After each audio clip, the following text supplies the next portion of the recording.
Hello everybody, welcome on back to another video on the Universe Channel. Today we are back with the latest LEGO news for 2025 and 2026. Now, of course, before bringing the video, I just want to say that if you do enjoy and want to keep up to date with all of the latest LEGO news from me, then make sure to like the video as well as subscribe and turn on notifications, as well as follow me on Instagram. Follow me on TikTok and join my Telegram channel. Links to all of those will be down in the description below. But with that being said, everyone, let's get right into it. We have lots of new exciting LEGO leaks to talk about in today's video. So let's begin by first off talking about some brand new LEGO Marvel sets that have been officially revealed by LEGO. Starting off with my most hyped set of the wave, and that is set number 76334, the Epic Battle Spider-Man vs. the Sandman set. This one will be including 201 pieces. You are going to be getting 3 minifigures, and it will be retailing for a price of $25, releasing for January 1st, 2026. And this is an absolute dream come true. This is based off Sam Raimi's Spider-Man 3. I don't care what anyone says about that film, but I absolutely love that movie. I really loved it when I was growing up and still do to this day. So to be getting a set based off Sam Raimi's Spider-Man 3 is just incredible. You get 3 minifigures in the set as well, like I just mentioned before, and I think all of the minifigures are quite good. 2 of them are exclusive. The reuse is Tobey Maguire's Spider-Man. It's the same one as in the No Way Home set, but the Sandman minifigure and the Venom minifigure are new and look absolutely incredible. The next set that we have is set number 76335, and this is Spider-Man vs. Ghost Rider's motorcycle. And I really like this one. It will be including 72 pieces with 2 minifigures retailing for a price of only $10, which I think is a pretty good value for what you're getting here. You're getting Ghost Rider's motorcycle, which looks really good. Honestly, I think that it's a pretty simplistic build, but it looks very effective. And I also really love the use of the Nexonite shield piece in the translucent orange there, with what I'm hoping is a printed piece, but knowing LEGO is probably a sticker. You do get Spider-Man in the set, which is quite unfortunate because he doesn't include dual molded legs. And he just has the arm printing. But look at that Ghost Rider minifigure, man. What a figure. This figure looks so badass. This is by far the coolest Ghost Rider that we've ever seen. I do wish it had leg printing with the flames on, but besides that, it's a cool minifigure nonetheless. And then we've got set number 76336, and this is the Spider-Man car versus Venomized Wolverine with 134 pieces. This one will be including 2 minifigures, retailing for a price of $20. And it's fine. The car itself looks okay. It seems to be inspired off the Iron Spider Spider-Man suit from the MCU with the color scheme and such. But yeah, it's this nice, sleek looking car. I don't really care for it that much, but I think the big standout for the set for a lot of people is going to be that Venomized Wolverine. I'll be honest, I'm not the biggest fan of Venomized characters, but this one looks decent. I probably won't buy the set unless it goes like half price or something. I don't know. But yeah, it's a cool minifigure, the Venomized Wolverine. I do wish it had leg printing. I think that's the only thing that really lets it down, and Spider-Man not having dual molded legs. But besides that, decent minifigures overall. And then we've also got set number 76342, the Daily Bugle. And the actual name for the set is Spider-Man vs. Mysterio, the Daily Bugle set with 781 pieces. This one will be including 7 minifigures, retailing for a price of $110, releasing for January 1st. And honestly, I really like the Daily Bugle. I won't be buying it because I own both of the other versions, the big one and also the small one that came out with Doctor Doom and the Beetle back in, I believe, 2013. But this one is really cool because it's kind of a combination of the two. The actual architecture of the set is very similar to the big D2C version, but the color scheme is obviously inspired from the original one, which is great. And then you do also get a few side builds here and there as well. For example, with this lamppost build that you can see on the screen right now, which allows you to customize the Daily Bugle and also add it to the Marvel modular buildings that are recently been released. We've also got the minifigures. We've got Miles Morales as well as Spider-Man. Again, he's got no dual molded legs. I don't get why they're not including him in this set. You've got the Venomized Captain America, which I gotta say is a pretty cool looking minifigure. I really like this figure. And then we've also got Spider-Gwen as well, or Ghost Spider, I should say, which is pretty mid. Nothing really too special there. We've also got Mysterio, who looks incredible. I think this is probably one of the best versions that we've got of him. I also love the fact that you can actually see the skull from the actual globe on his head. I think that's great, and also all of the silver detailing. And then they do include a mech for Rhino, which I'm not a fan of, I'll be honest. I don't like it at all. The Rhino minifigure is average. The torso printing is okay, but they are using the same pieces that 4+, so I do wish he was a big fig. And here are all the minifigures lined up together. And of course, we do also have J. Jonah Jameson, who looks fine.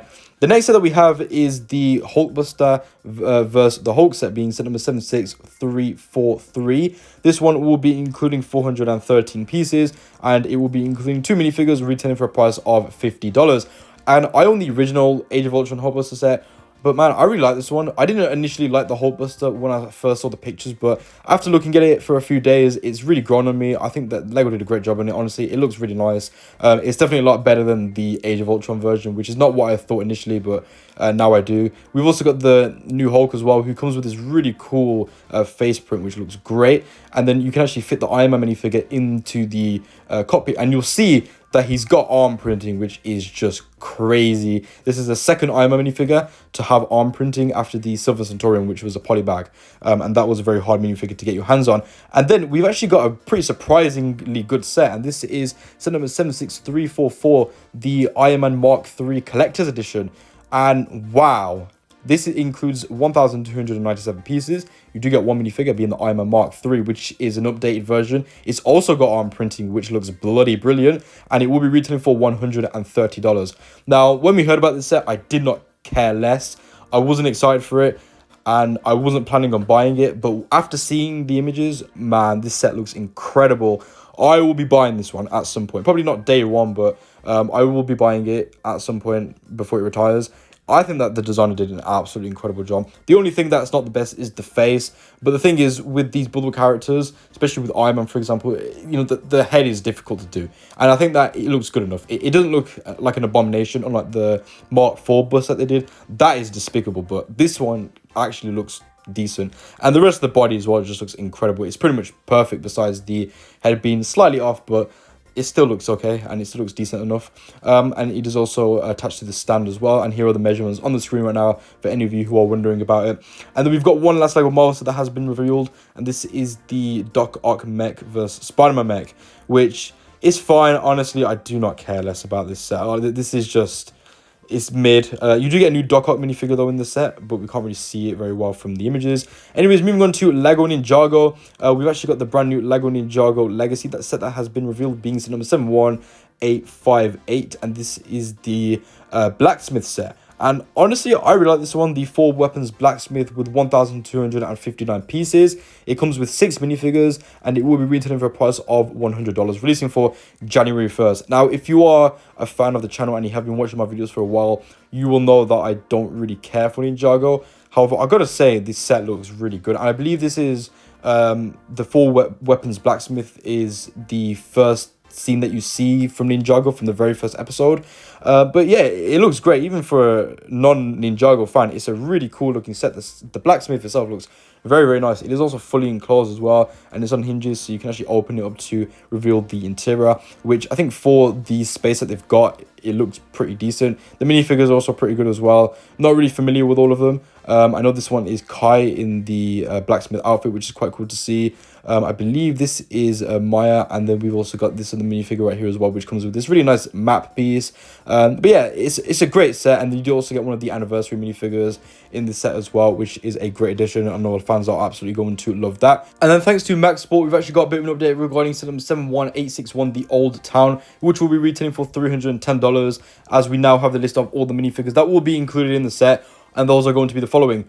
So we will be getting a young Wu minifigure, which is going to be a 15th anniversary figure, a young Garmadon, another 15th anniversary minifigure, a first Spinjitzu Master, another 15th anniversary minifigure. So there will be 3 15th anniversary minifigures in this set, and then we are going to be getting Faith, Mistake, Crux, Acronix, Garmadon, Ed, Wu, Dr. Julian, Harumi, Jay, Zane, Postman, Nia, Cole, Lloyd, Kai, a travel agent, a thief, and also 2 loyalists. And then we do also have the list of the other Lego Ninjago 15th anniversary minifigures as well, and what they are going to be. So we are going to also be getting Hibernus, which we don't know what set that character will be in at the moment. And of course, like I said, Young Wu. And then we are going to be getting Jay's mum in set number 71866, Cole's grandpa in set number 71858, the first Spinjitzu Master, and of course the young Garmadon in the Old Town. And then lastly, we'll be getting Dusk, which is assumed to be in another Lego Ninjago set. As for what that is going to be, we do not know. And then we do also have some brand new Lego Chinese New Year sets that have been revealed. So the first one that we have is set number 80119, and that is the Galloping Horses canvas. This one will be including 1,650 pieces, and it will be retailing for a price of $100, releasing for January 1st, 2026. And overall, I really like it. You do get 2 minifigures in the set, which we'll take a close look at in just a second.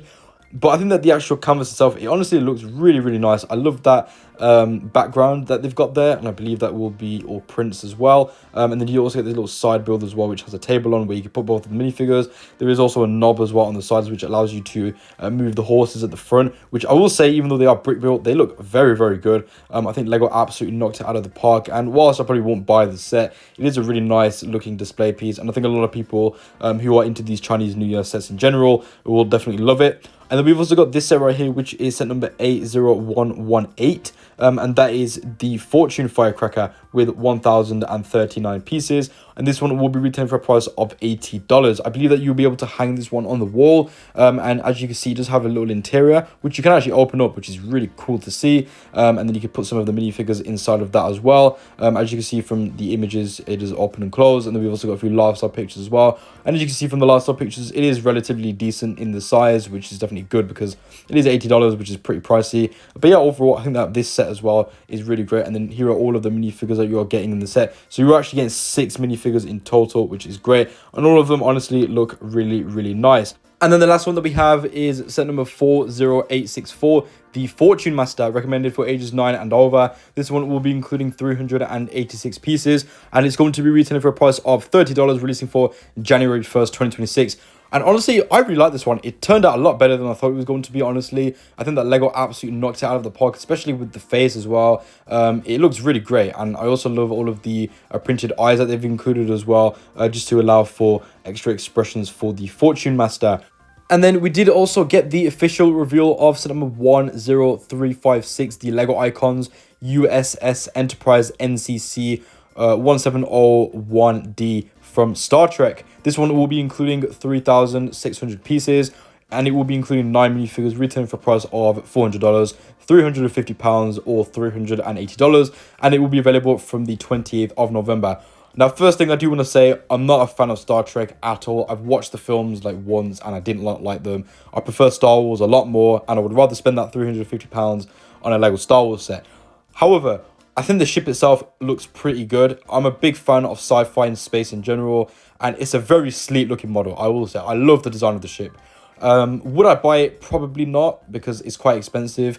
If it was a lot cheaper, then maybe. But I think if you are a Star Trek fan, you are absolutely going to love it. You do also get a plaque as well, which I'm hoping is printed. The only thing that I don't really like is they include 9 minifigures in the set, which is great, but you can't put the minifigures into the actual Enterprise. I know it's not to scale, but it would have been nice if they had a little room or something that you could put them in, rather than just having to display them separately. And then we've also got a gift with purchase that you will be able to get alongside the Enterprise D during the first week of its release, while stocks last, and that is set number 40768, the Type 1 shuttle pod. And overall, I think it looks quite good. It includes 261 pieces. You get an exclusive Lego minifigure being Ensign Row. And I don't think the minifigure's using any exclusive parts, because the torso, I think, is the same as the other Star Trek minifigures. But it's a very good gift with purchase, I will say. I really like it. And then we've also got a brand new Lego Botanical set that has been revealed, being set number 11501, the Tulip Bouquet. This one will be including 576 pieces, and it's going to be retailing for a price of $60, releasing for January 1st of 2026. We did see pictures of this one leak a few days ago, but now we have the full official review showing a lot more better, clearer images of the set. And I will say, I really do like it. It's a really nice display piece. I really think that all Lego Botanical sets are pretty much just perfect. I can't really name one Botanical set that is bad, and this is something that is the case with this set as well. The tulips all look amazing. You can also put them all in a vase, as you can see from the lifestyle pictures as well. If any of you who are wondering the measurements of each of the tulips, here they are on the screen right now, so you can see that they are 36 centimeters tall. And here is the image of all of the other Botanical sets which haven't been officially revealed yet. This was leaked in an early press release. So here we have the Flower Wall, which is releasing for February 1st. And then next to that, we've actually got these sets right here. So we've got, from left to right, the Daisies and Lavender set retailing for $15. The Blooming Cactus retailing for $35, and then we've got the Potted Peace Lily retailing for a price of $50. All of those will be releasing on January 1st. And then we've got a brand new Lego Speed Champion set that has been revealed, and man, this one looks good. This is actually the brand new Lego F1 movie car being set number 77252, the APX GP team race car with 268 pieces. It's going to be releasing for January 1st, retailing for a price of $28. And the fact that we're getting minifigures of Damson Idris as well as Brad Pitt is just incredible. Both of the minifigures look great. And then we've actually got to look at 2 brand new Lego promo sets, with the first one being set number 40775, and then the other one being set number 40776 as well, which will be available from Black Friday. And then moving on to Lego Star Wars. So thanks to BrickTap, we've actually got information regarding what one of the new Lego Star Wars Ultimate Collector Series sets is going to be for 2026. And essentially next year in 2026, we are actually going to be getting a Mandalorian's N1 Starfighter, and this is apparently going to be the May 2026 UCS set for May the 4th, and it is actually rumored to be including a new molded piece for Grogu, which is pretty cool. I'm gonna be honest, I'm really excited for that one, especially with the fact that the Grogu piece that we've got now has been used for so long, and honestly I don't think it's the best thing that Lego could have done. So I'm really excited to see a potential new piece there and what it's going to look like. And then moving on to Lego Batman, so we've actually got a brand new Lego book that's been revealed, which is a lot more exciting than you think. Here's the book, Batman Adventures in Gotham City, and it actually includes an exclusive Batman minifigure inside. And thanks to Max Sport, we know what the Batman minifigure is actually going to be. So it is actually going to be including the Joker Batman imposter version, which is so cool. I cannot wait to see this minifigure. It's a very unique variant, and I honestly didn't really think that Lego would ever do something like this. But the fact that they're including it in this book, which is going to be pretty cheap, probably about 10, 15 or maybe £20 to get, and you're getting a really cool looking minifigure, I definitely cannot wait. Hopefully we do see images of that minifigure soon. But there we go, everyone. With that being said, this is the end of the video. If you did enjoy, then why not subscribe, as well as like the video and turn on notifications, as well as follow me on Instagram, follow me on TikTok, and join my Telegram channel. Links to all of those will be down in the description below. Let me know down in the comments below what you think about all of the latest Lego news that we've covered in today's video. What do you think of the new Marvel sets, as well as the Star Trek Enterprise D? And are you excited for the brand new Lego Joker Imposter Batman minifigure? But I'll talk to you guys soon. So peace out. See you later, and bye-bye.